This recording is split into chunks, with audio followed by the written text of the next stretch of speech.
Este é um caso aparentemente simples. A autoria é certa. O próprio Fernando sempre confessou, ele se apresentou espontaneamente na delegacia de polícia. Concordo talvez com 99% ou talvez 100% do que a doutora Aline disse.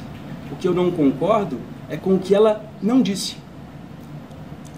O que eu não concordo, o que é o meu dever aqui hoje, que é expor para os senhores uma via transversal, um caminho diferente, um caminho que não é inventado por mim. É um caminho que a legislação processual penal, um caminho que a legislação penal brasileira estabelece e permite como lícito. Algumas premissas. Primeiro ponto. O caso de hoje traz uma legítima defesa própria e pura? Não.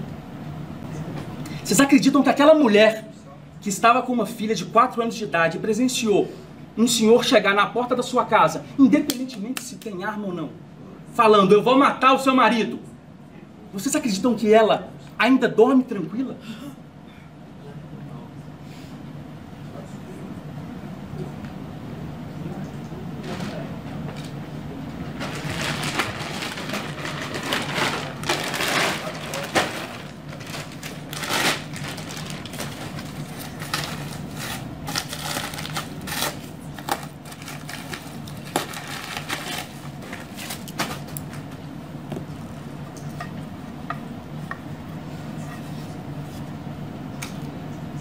Se algum dos senhores presenciar alguém proferir ameaças contra os senhores, não precisa estar levantado, não.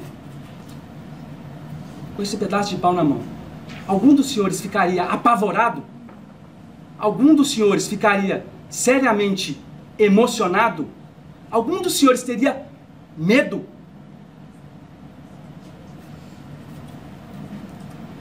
Se a resposta é sim, eu preciso contar uma situação que é comum a todos nós que está aqui presente nessa sala. O ser humano é um animal. Nós somos animais, somos mamíferos. E por conta dessa condição, por conta de sobrevivência, todo ser humano guarda em si, carrega em si no seu DNA, o DNA do medo, o DNA da coragem, que nos faz praticar atos impensáveis, o DNA que está no subconsciente, que quando a senhora precisar, quando o senhor precisar, ele vai ser ativado, ainda que esteja adormecido e que você nunca tenha usado na sua vida.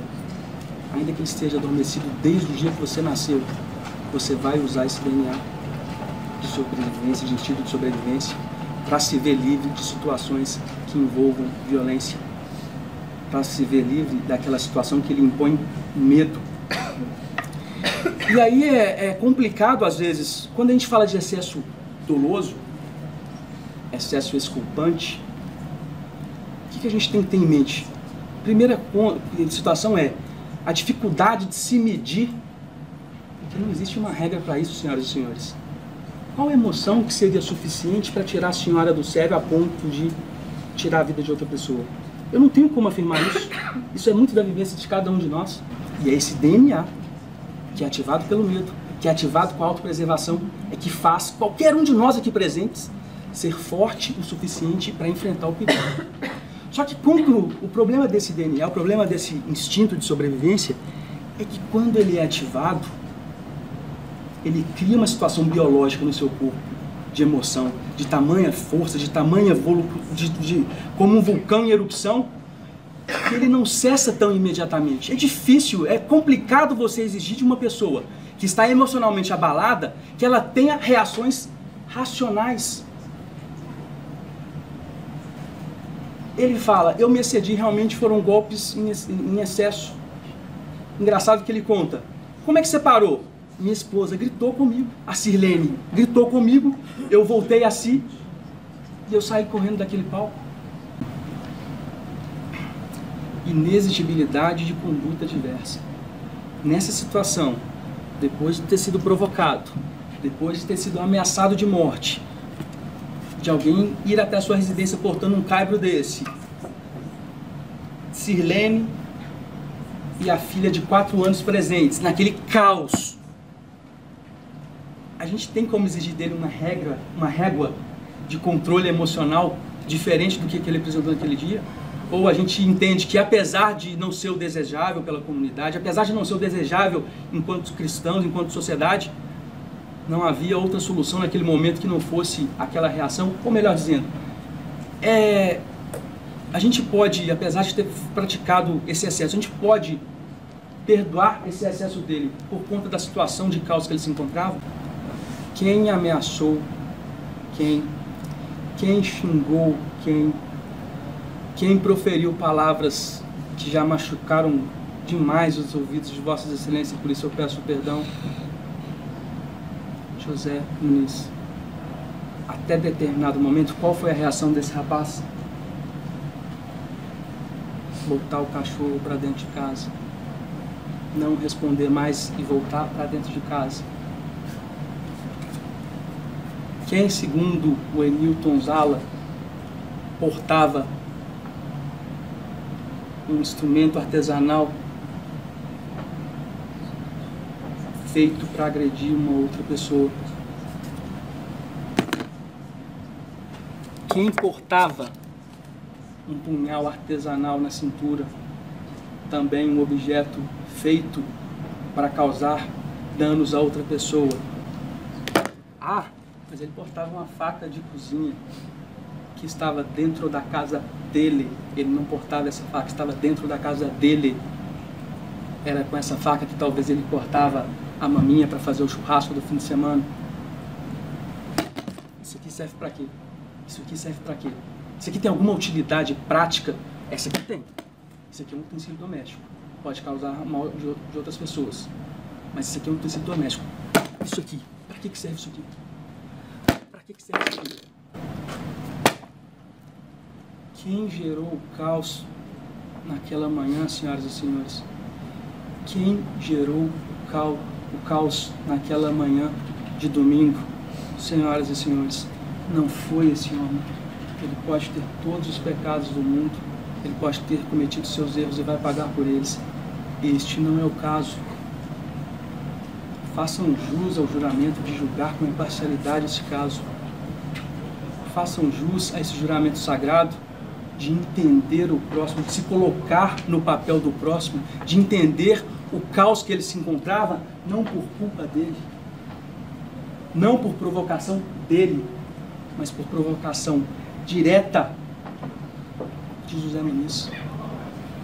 Se entenderem que esse caos foi criado por José Muniz, que esse caos foi suficiente para deixar todo mundo que estava ali em pânico, medo, senhoras e senhores. Eu já disse, o Código Penal espanhol prevê hipótese de exculpante para retirar a culpa de uma pessoa, aquela que age sob o domínio do medo. Não é antijurídico, isso é lei, isso é jurídico, isso é natural, é reação natural. Então peço a Vossas Excelências, com imparcialidade, com total isenção, com base na prova viva dos autos,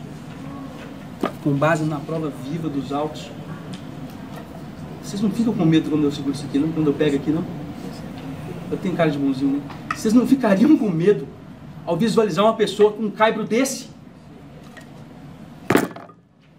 Proferindo aquelas palavras de ameaça, proferindo aqueles xingamentos que eu já machuquei demais no ouvido de Vossas Excelências, nem sei como pedir desculpa mais.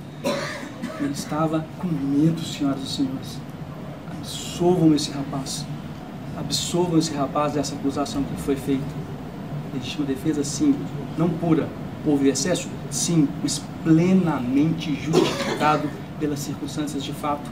Qualquer pessoa que se visse numa situação como aquele se viu naquele fatídico domingo de manhã teria reagido de forma semelhante, porque para a autopreservação não só sua, mas como daquela mulher, mas como do filho desse casal.